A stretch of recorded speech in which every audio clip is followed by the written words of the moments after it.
Welcome to the Anti-Racism Leadership Institute Research to Practice podcast. Today, we have the opportunity to talk with David Harris, an educator of 33 years, a historian, a native of Chicago, lifelong Chicago White Sox fan, and the host of the Teachers Forum podcast. Welcome today, David. Thank you, Tracey. It's a pleasure to be here. Wonderful. And what prompted this podcast was I was on David's podcast a little over a week ago, and we had such great conversation about the contemporary state of education with relation to historically marginalized communities of color, and I wanted to continue the conversation. And so, for those who don't know you, could you introduce yourself? Great. I think you said it. Native born Chicagoan, grew up in the Chicago area. In a home where my mother was a teacher, her sister, and three brothers were all Chicago public school teachers. It wasn't necessarily a career that I thought I would go into, but that was the foundation. So, and as you know, teachers are some of the most educated people in the society and culture. So here I am in this family of, pretty highly educated people. And so there are all these books and things like that lying around the house. And I was a earlier avid reader.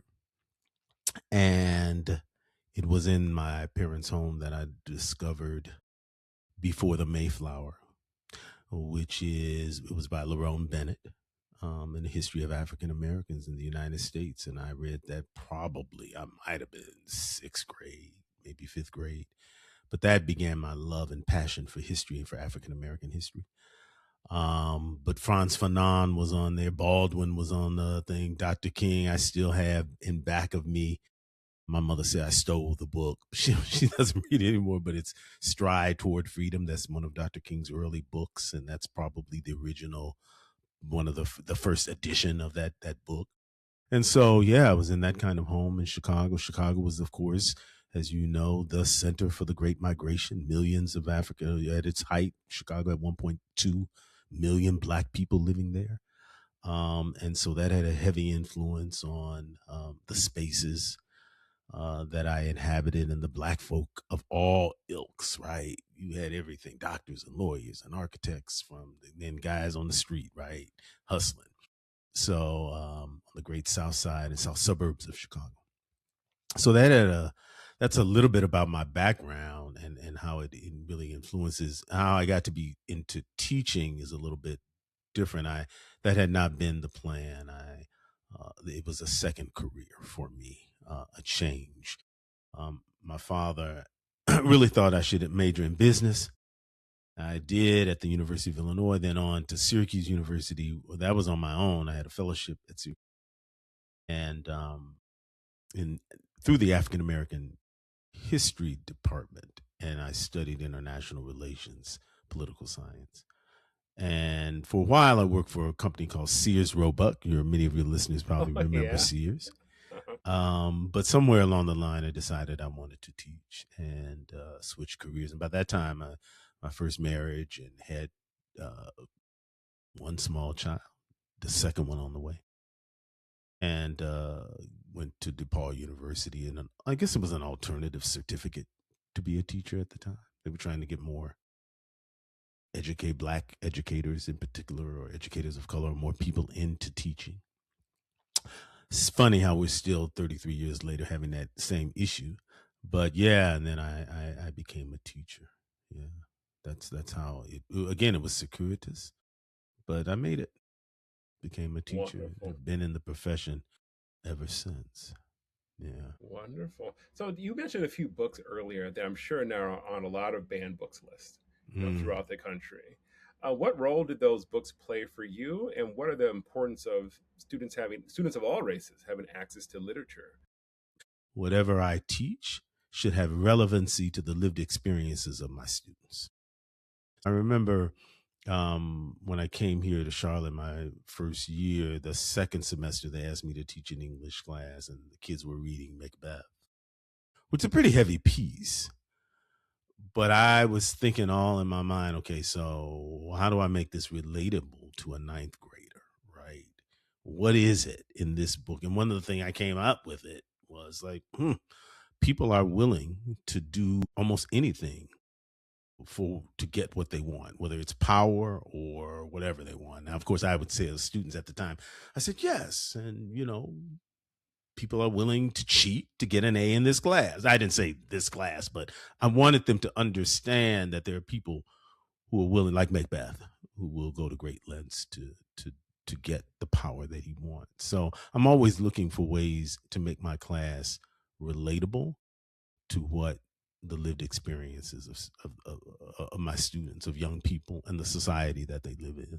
Yeah, I hear you. Yeah, it also takes the right critically conscious educator, regardless of the text, to teach it in a way that produces critical thinking. I would describe you as a critically conscious educator, right? And the idea of minoritized people maybe not always being safe in these spaces. And so, how have you led in this aspect as a critically conscious educator in space that haven't always welcomed your identity? How do you show up as a whole person? I mean, what has cost you over Mm. the years? Yeah, I would say it's an evolution. Some of it, Tracy, I don't even think about. It's almost like, well, this is who I am, right? Um, and I I want to be able to share that and be authentic as I can. Um, so I'm not necessarily sure how much thought I gave it in my early years. Okay, this is David Harris, and I'm going to show up as this black man in these spaces. It's just who I am, right? Some of it too, we talk about the particular part of my identity as an African American, as a black man. And this didn't come, I didn't come to this realization till later, maybe even when I moved to Charlotte. But, as I mentioned, coming from Chicago, um, where people are, and I think this is the same in maybe even in New York and other spaces, people are a lot very unapologetic about their blackness. It's just, there are these black spaces, there are black restaurants, there's black organizations, and all of this, and it has been for decades. So, how I enter into space, even here in Charlotte, North Carolina, comes with that. Right. This is who I am. This is how I'm going to show up in the space, and this is how I'm going to lead. It's just pretty much a part of who I am. And again, related to what I said earlier, as so deeply um, about how can I teach and not be who I am and not be relatable to kids, right? In the world that we're living in. So I just try to lead that way. Hey, this is what it is. And it's being able to see where people are and try to meet them and let them understand that I'm not just leading because I want all of the glory. I see a need in the community, and we together can hopefully meet that need, whatever it is, right? And I try to do the same in the classroom. I see a need here, that kids need to understand ABC, and I'm going to try to do that. And that's the same way I've always kind of led. And it's really funny, Tracy, because I don't necessarily haven't always thought of myself as a leader. A friend of mine at one point said, there are many ways that you can lead within an institution. It doesn't necessarily mean you have to have a title. And that's when I realized, oh, I guess I have been leading these organizations, heading them up and doing all this. And over the course of time, I've sat on a number of different boards and done all this kind of stuff. But it is deeply rooted in, we have a need here. We need to address it. And let's do that. But now also I want to say, Tracy, I'm very cognizant of where I'm at and the people that are around me, and whether or not they're going to be open and acceptable to that type of leadership. Right. So if I'm in a space where I'm not feeling that, I kind of read the room where I'm at, whatever school I'm at, as to what these people in this institution really are open to. But if you're open to it, let's go. Let's see what we can do, and let's address these needs. And there are many examples I have of that I've done over the years. So this next question comes from like basically my experience as an elementary school teacher, and this happened since my first year as a teacher in the classroom. I'm a 6'3" large black male, And I would constantly get assigned what they considered troublesome black boys, right? Oh, he's one of the two black males. Give him the black boys to fix them. Um, and it goes back to that quote from James Baldwin, and the quote goes, "To a Negro in this country is to be relatively conscious, and to be relatively conscious is to be in a rage almost all of the time." I heard that And today. Yes, I was reading. for me, there was nothing wrong with these black boys. I saw them to be just like me, and I understood the antecedent to their behaviors was the racially hostile classroom environment from the teachers who would see them as nothing but troublemakers, right? Because they talk differently, because they had a different temperament, right? But their ways of talking and temperament were more like mine. And so when I had them, of course, I related to them better. Of course, I didn't have half the issues the others, mainly white teachers, had with the students. And but when I approached these conversations in our staff meetings, in our team meetings, I had to do it with such calmness, even though inside I was rageful at the way these black boys were getting treated. And so this question comes from that space. And the question is, have there been moments where you felt pressured, shrink one part of yourself to protect another? And how did you respond? And so I had to really mute myself, even though I was rageful at the way these schools constantly villainize these black boys all throughout my time in the classroom. Yeah, so for me, the way I've handled it, similar to you. The exception has been that over the years I've learned to pick my battles. So I'll survey the situation, and then is this now worth me or the real David Harris come out? Right now we're gonna have to do the battle. So it just depends on the situation. So I'll survey it and then let you know. I'll give you an example. A couple of years before I moved up to Charlotte, this happened outside of Chicago. Long story short, going to a grocery store, I have a bag, my own bag. Boom, put some stuff in it, ready to check out. Go get this particular one had smoothies, kind of like a Wegmans, but it's called Mariano's. Anyway, yeah, I decided not to get it, but I'd already bought some stuff, so I decided to walk out. I'm followed out the store by a worker who demands to see what's in my bag. And I am, like kind of rageful, like open it up. He looks, okay, he said, okay, fine. I just wanted to check. And he passed me, you can go now. So I go get in the car, call my dad, God rest his soul.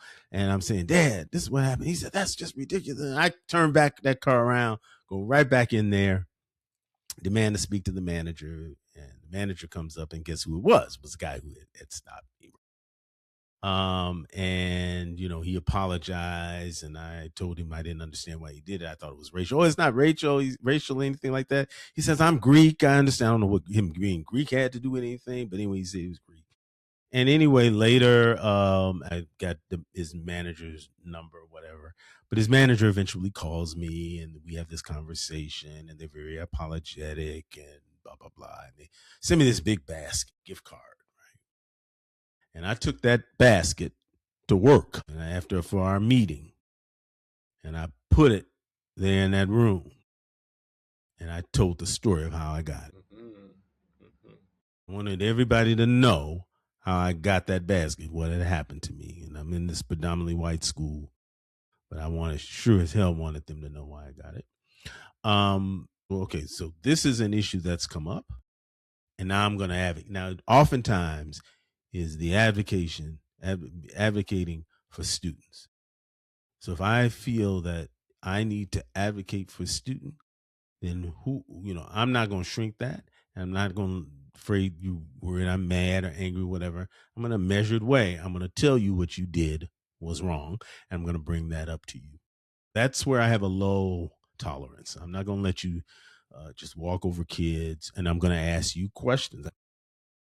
Thank you for that, Ian. I think a lot of teachers of color could use like a experienced mentor, right?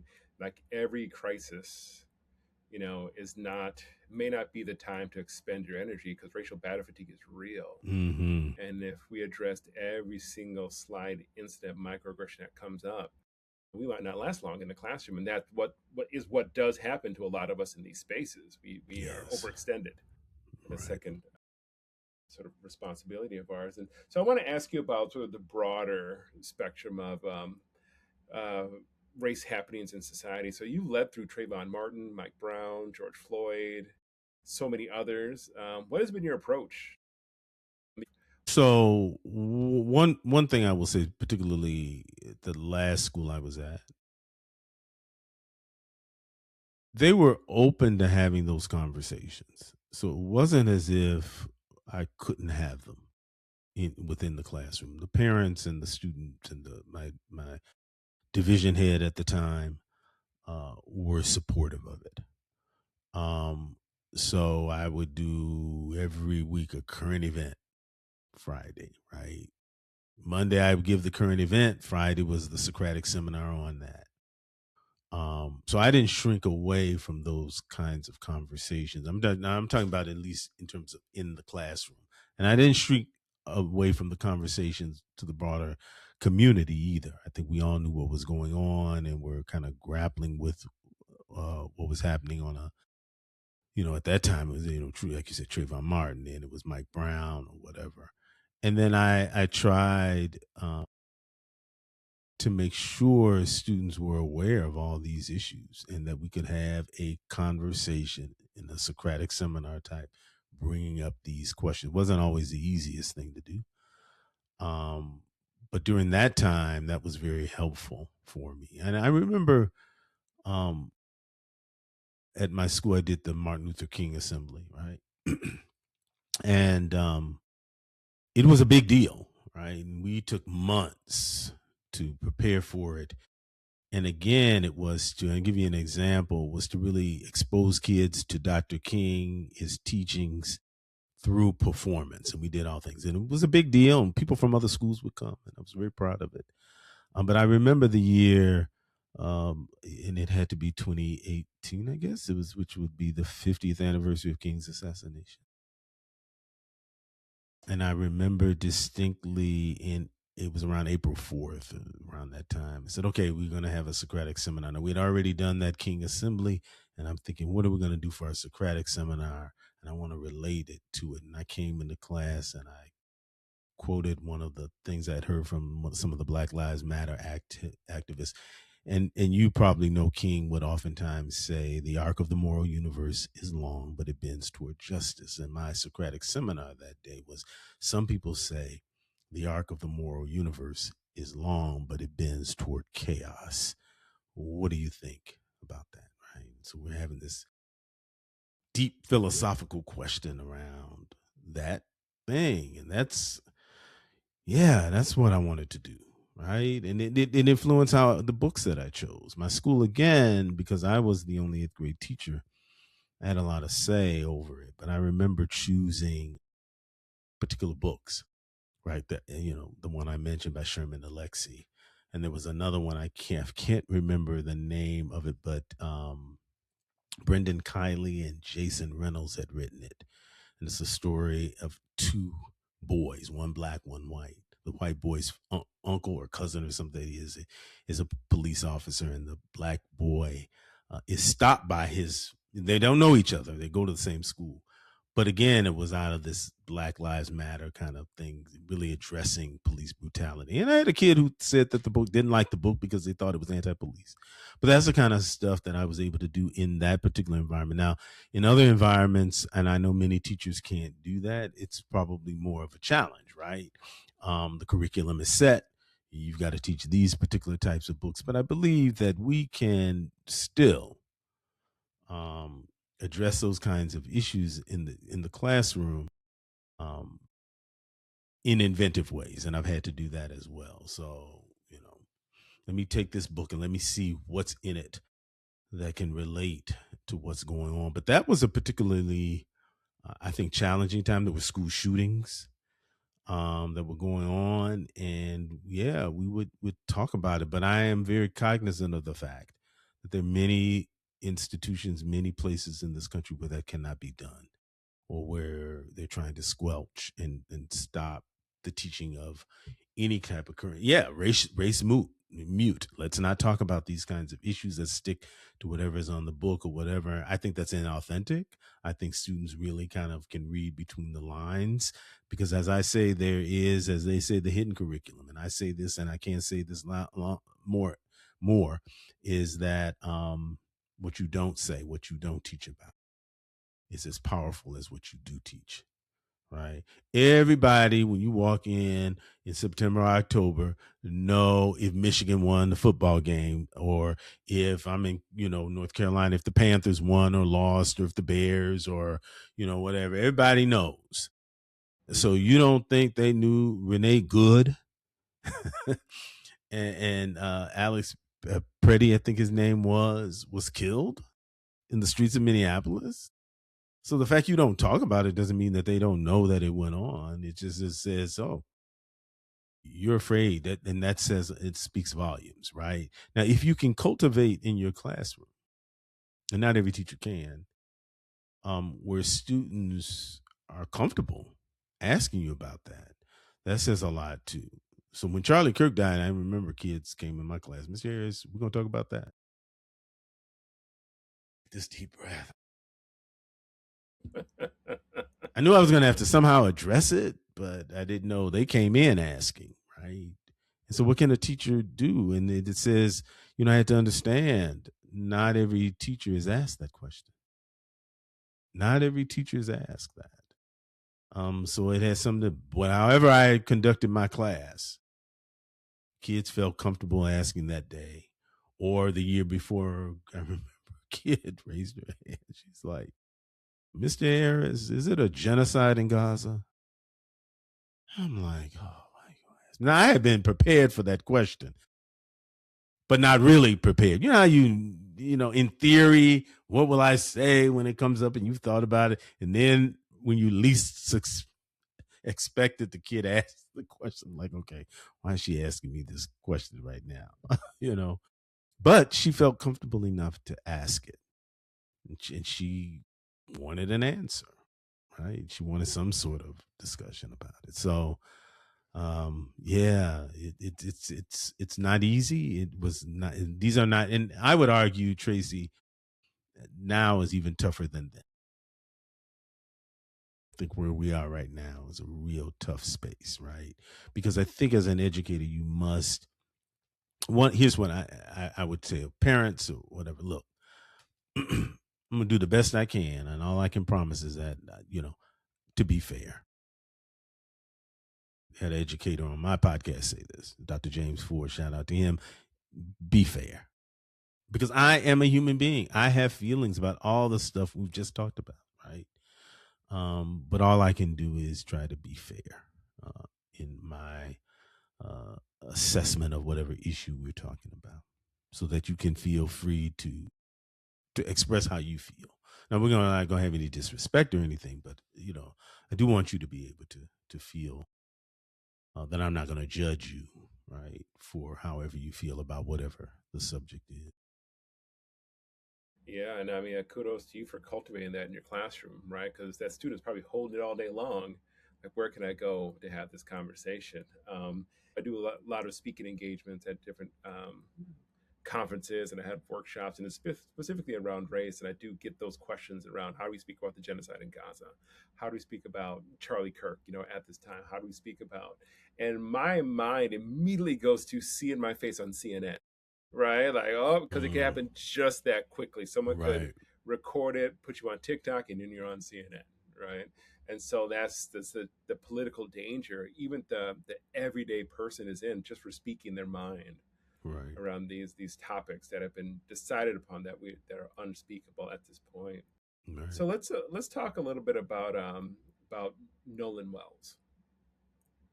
So I don't know if you've noticed, the news has died down a bit about Nolan. And for those who are listening who don't know what happened to Nolan Wells, he was a black boy, a high school student, an athlete who went on some sort of boat trip with his white friends. He was the only person of color on the entire boat trip. The boat returns, he's nowhere to be found. Every person on the boat had erased all of their information on their cell phone. They had wiped it clean. Pleading the fifth, when questioned and not admitting to knowing a thing. A few days, I think it's 2 days later, his body was found. He did an autopsy. Autopsy was semi inconclusive about what was the cause of Mm, death. But I think to date there hasn't been any indictments. And on TikTok, there's lots of conversations around one, how the white community is, at least that community, and the parents are galvanizing around protecting their students even though someone has lost their life, but then also about one black person amongst all white people. We have a lot of um, mm, black parents talking about being discerning about who we let our children be associated with, especially when they're the only one, not out of malice but just out of like warning. And mhm. so, I mean, what are your thoughts around Nolan Wells right now? Oh, it's interesting because I thought about a lot of it over the summer, um, and talked to family, and friends about it. And my own background is interesting because my high school was predominantly white, as was the University of Illinois at the time, still is basically. I think, Tracy, it revolves around question of safety and the environments that we find ourselves in. If they're predominantly white, are they safe, right? So I may have spoken this before. When I was at a New Year's Eve party, New Year's Day party, and one of the guests I was talking to, and I told him where I worked here in Charlotte, and then he uh, had shared he works for Charlotte Mecklenburg Schools System. We call it CMS. As you know, you were in Charlotte for a while. And his first response upon hearing where I work was, he said, "Well, do they call you the N word every day?" And I kind of laughed because that's not, that does not happen. But I knew what he was asking, right? Are you, as a black teacher, safe in that environment? Do people treat you well? Do they care about you as an individual and as a human being? And for me, the Nolan Wells conversation, Tracy, is about that. And it's asking a very, I think, pertinent question, and a question that I'm glad to hear people discuss, is whether or not children of color, whether they're black, Asian, are safe in these institutions. That's really what they're asking. And it's very interesting because, of course, um, for many white people, the idea of safety means safety from gun violence, safety from being beat up, or safety from crime or whatever. For us, oftentimes as black people, it means that, but it also means, particularly in white spaces, is whether or not people treat you well. Right. And that's what this case, I think, brings up. For many people, and what I've heard online, the answer is absolutely not. These are not safe spaces. Right. Certainly, I think, as a parent, and as a teacher, I want my children to be safe, and I want to create spaces for them to be safe. But again, my historical memory is there as a historian, and I know what those spaces oftentimes have meant. And for me personally, I can't divorce what being in those spaces has sometimes meant for me, right? To walk into geometry class in high school and be called the N word every day, right?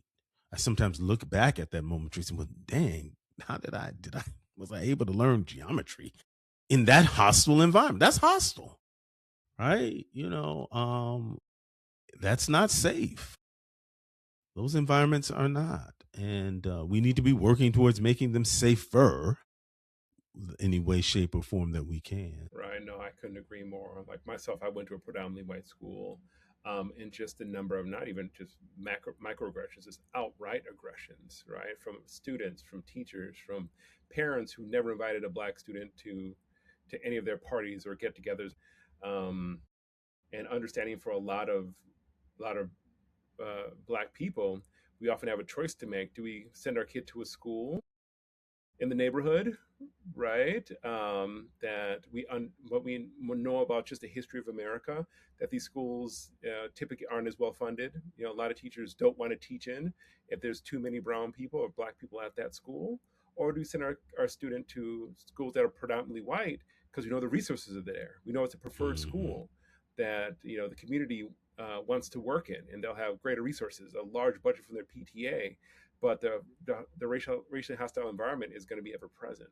Double-edged sword of having to choose where to send your child to school, and then how do we talk about prepare them for a space where they're treated differently because their identity, they don't let it affect their self-esteem, and that's the hard part, Yes. right?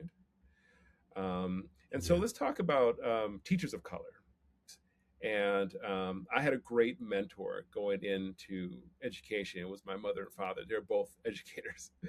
Um, and they would come home and talk about the implications of race in the classroom. And my mother was a counselor, weekly. It was just a normal part of the conversation.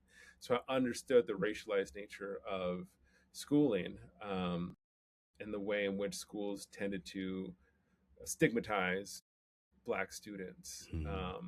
And as a Black teacher, realizing that I would be proximate to that stigma of them, but also a stigma of myself, right? Coming in as a big Black man, elementary school teachers. And Mm-hmm. so, what advice do you have for young teachers of color entering the profession who want to do this work without burning out? Mm. But I do think it's really important for individuals as they think about teaching is to find the right space for you. What school is going to allow you to have some level of autonomy and creativity in your teaching, and where you have good support from the administration. And those schools are out there, they exist.